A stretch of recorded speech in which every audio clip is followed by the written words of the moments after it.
আসসালামু আলাইকুম, কেমন আছেন সবাই? আশা করি সকলে ভালো আছেন। বুটস্ট্র্যাপের নতুন পর্বে আপনাদেরকে স্বাগতম। আজকের এই পর্বে আমরা কিছু রিফারিং কাজ করব, মানে আমরা যে ড্রপ ডাউন মেনুটা করেছিলাম তার কয়েকটা জিনিস আমরা ভুলবশত রেখে গেছি এবং নতুন করে আরও একটা ক্লিক ইভেন্টের সিস্টেম শিখব। প্রথমেই চলুন আমি ড্রপ ডাউন মেনুর জিনিসগুলো আমরা রেখে গেছি সেগুলো দেখি। গত পর্বে আমরা এরকম একটা ড্রপ ডাউন মেনু বানিয়েছিলাম, সাথে কিছু বাটন গ্রুপ নিয়েছিলাম এবং এই ড্রপ ডাউনটা যখন আমরা ক্লিক করি শুধু নিচে আসে এবং আমরা দেখিয়েছিলাম যে রাইট থেকে কিভাবে বের হয় সেটা কিভাবে করতে হয় সেটা দেখিয়েছিলাম। আজকে এইটাকে আমরা লেফট সাইড থেকে এবং টপ থেকে কিভাবে বের করতে পারি সেটা দেখব, কারণ এই জিনিসগুলো গত পর্বে আমরাই রেখে গিয়েছিলাম।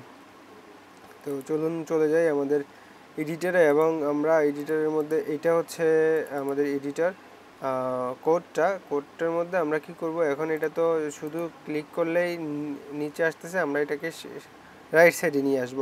তো রাইট সাইডে নিয়ে আসার জন্য আমরা এই যে এখানে এই যে ড্রপ আপ না, এখানে ড্রপ ডাউন থাকার কথা, DROPDOWN ড্রপ ডাউন, তখন এটা নিচে অ্যারোটা নিচে থাকবে এবং লেখাগুলো নিচে শো হবে। এখন আমার প্রয়োজন যে হচ্ছে আমি রাইট সাইড থেকে শো করাবো বা বের করাবো লেখাগুলো।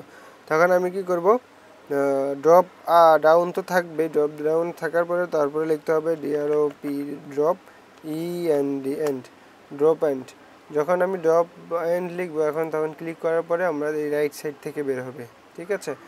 এখন আমি চাচ্ছি যে না, আমার এটা রাইট সাইড থেকে না, আমার এটা লেফট সাইড থেকে বের হোক। তখন আমি কি করব, তখন আমাকে করতে হবে হচ্ছে drop start DROP drop START drop start. যখন আমি ড্রপ স্টার্ট ক্লিক করলাম লিখলাম, কিন্তু তখনও রাইট লাইনে আসছে। আমি ড্রপ ডাউনটা কেটে দিই অ্যান্ড এবার আসার কথা আসলো না। আমি কয়েকটা বাটন আরও নিয়ে নেই এইদিকে। আমি এখানে কয়েকটা বাটন নিয়ে নেই, BUTTON বাটন, ক্লাস নেই BTN PRIMARY primary BUTTON button লিখলাম। আচ্ছা, এখানে ডেস্ট দেই নেই, যার জন্য আমরা রেজাল্টটা সুন্দর আসতেছে না।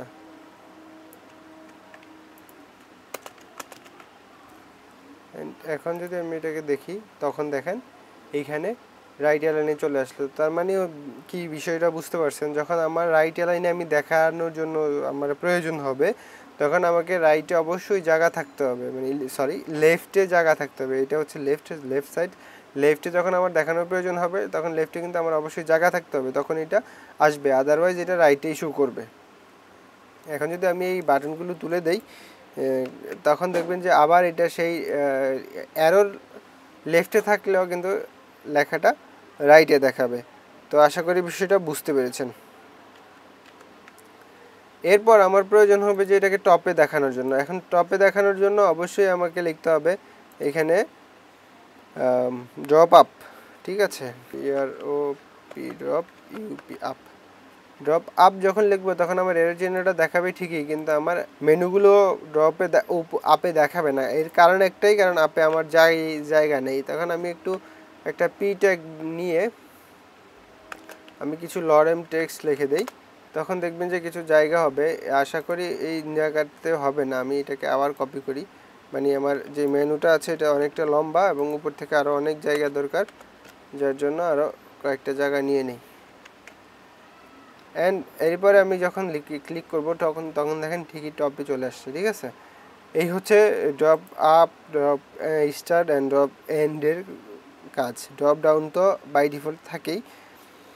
এইগুলো হচ্ছে ড্রপ ডাউন মেনুর সম্পূর্ণ বিষয়। এখন আমরা আরেকটা জিনিস করতে পারি, যেমন আমরা একটা বাটনে ক্লিক করলে আমার কিছু লেখা শো হবে। তা আমরা এই বাটনটাতেই করতে পারি, এখানে প্রথম বাটনটাতেই করতে পারি। তো প্রথম বাটনটাকে করার জন্য আমি জাস্ট প্রথম বাটনটাকে আমরা চেঞ্জ করে দেখলাম যে ক্লিক ক্লিক, মানে ক্লিক করলে আমার এখানে কিছু নিচে কিছু টেক্সট শো হবে, সেটাই করব আমি এখানে। এটা কিভাবে করি, এটা অনেকটা ইয়ের মতো আর কি, আমরা অ্যাকর্ডিয়ন শিখেছিলাম যে প্রিভিয়াস ভিডিওতে, সেটাই অ্যাকর্ডিয়নেরই একটা আপডেট ভার্সন বলতে পারেন, বা এই জিনিসটা আমার প্রয়োজন হয়। অনেক সময় আমরা রিড মোরের অপশন রাখি আমাদের ওয়েবসাইটের ডিজাইনের সৌন্দর্য রাখার জন্য, মানে আমরা নির্দিষ্ট পরিমাণ কিছু টেক্সট শো রেখে বাকি টেক্সটগুলোকে আমরা হাইড করে রেখে দিই এবং একটা বাটন দিয়ে দিই যে রিড মোর লেখা থাকে, তখন যদি ভিউয়ার সেই বাটনটাতে ক্লিক করে তার টেক্সটগুলো শো করে। এটাই আমরা তৈরি করতে যাচ্ছি এখন। তো এখন আমরা বাটনটা নিলাম ক্লিক, বা রিড মোরই লিখি, যেহেতু আমরা ওয়েবসাইটে এটাই লিখি।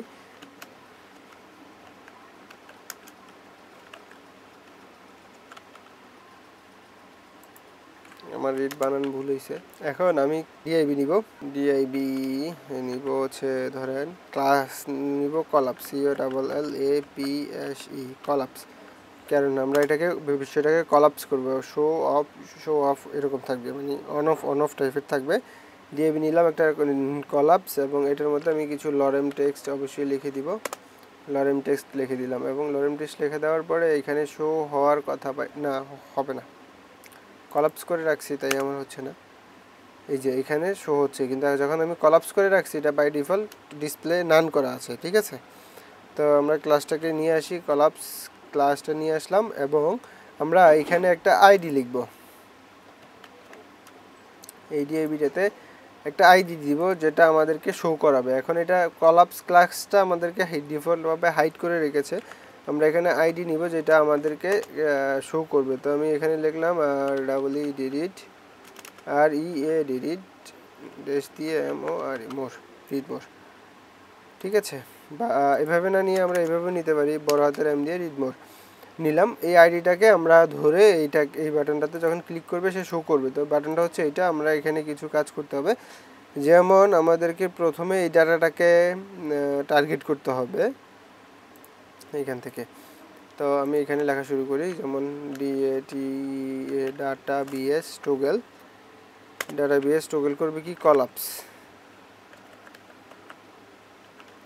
ডাটা বিএল টোগেল করবে কি কলাপস, এই যে এই ক্লাসটা দিচ্ছি এটা টোগেল, যেটা টোগেল করবে, মানে একবার শো করবে একবার হাইড করবে। এবং এরপরে যেটা হচ্ছে ডাটা বিএস টার্গেট, মানে কোন ডাটাটাকে টার্গেট করে সে অন অফ করবে। তো এই ডাটাটাকে আমরা টার্গেট করার জন্য এই যে এখানে লিখলাম যে রিড মোর, এইটারের মধ্যে এখানে আমরা একটা হ্যাশট্যাগ দিয়ে আমরা পেস্ট করে দিব, যেহেতু আমরা এটা আইডি নিছি আইডিটার মধ্যে। এখন আমি যদি ক্লিক করি দেখেন লেখাটা একটা সুন্দর অ্যানিমেশন হয়ে শো করতেছে, এবং আবার যদি আমি ক্লিক করি এটা চলে যাচ্ছে, আবার ক্লিক করলে শো হবে, আবার ক্লিক করলে চলে যাবে। তো এটা আমি অনেকগুলো বাটনের মধ্যে করছি, আর এটা হয় অনেক সময় এরকমই হয়, মানে ডিজাইনটা এরকমই হয়, উপরে কিছু টেক্সট থাকে তারপরে নিচে একটা বাটন থাকে রিড মোর। আপনারা এই বাটনটা তো আমরা ড্রপ ডাউনের জন্য নিয়েছি, সেটা বুঝতেই পারছেন।